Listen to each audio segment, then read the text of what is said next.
افغان طالبان رجیم میں انسانی حقوق کی بدترین پابندیوں کے خلاف عالمی سطح پر آوازیں اٹھنے لگی ہیں۔ قابض طالبان رجیم میں افغان عوام خصوصاً خواتین کو تعلیم، صحت اور روزگار جیسے بنیادی حقوق سے محروم رکھا جا رہا ہے۔ افغانستان میں خواتین کے ساتھ بدترین سلوک پر آئرش وزیر انصاف جم اوکلاہن نے افغان طالبان رجیم کو آڑے ہاتھوں لے لیا۔ آئرلینڈ کی UN کے مستقل مندوب کے اعلامیے کے مطابق آئرش وزیر انصاف نے اقوام متحدہ کی سلامتی کونسل کے اجلاس میں تنازعات کے دوران جنسی تشدد کے خلاف آئرلینڈ کا موقف پیش کیا۔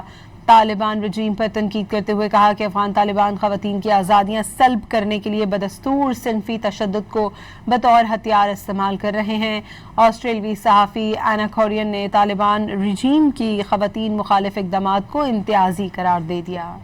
افغان طالبان رجیم میں انسانی حقوق کی بدترین پابندیوں کے خلاف عالمی سطح پر آوازیں اٹھنے لگی ہیں۔ قابض طالبان رجیم میں افغان عوام خصوصاً خواتین کو تعلیم، صحت اور روزگار جیسے بنیادی حقوق سے محروم رکھا جا رہا ہے۔ افغانستان میں خواتین کے ساتھ بدترین سلوک پر آئرش وزیر انصاف جم اوکلاہن نے افغان طالبان رجیم کو آڑے ہاتھوں لے لیا۔ آئرلینڈ کی UN کے مستقل مندوب کے اعلامیے کے مطابق آئرش وزیر انصاف نے اقوام متحدہ کی سلامتی کونسل کے اجلاس میں تنازعات کے دوران جنسی تشدد کے خلاف آئرلینڈ کا موقف پیش کیا۔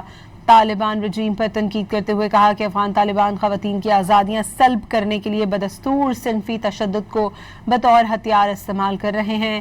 آسٹریلوی صحافی اینا کورین نے طالبان رجیم کی خواتین مخالف اقدامات کو امتیازی قرار دے دیا۔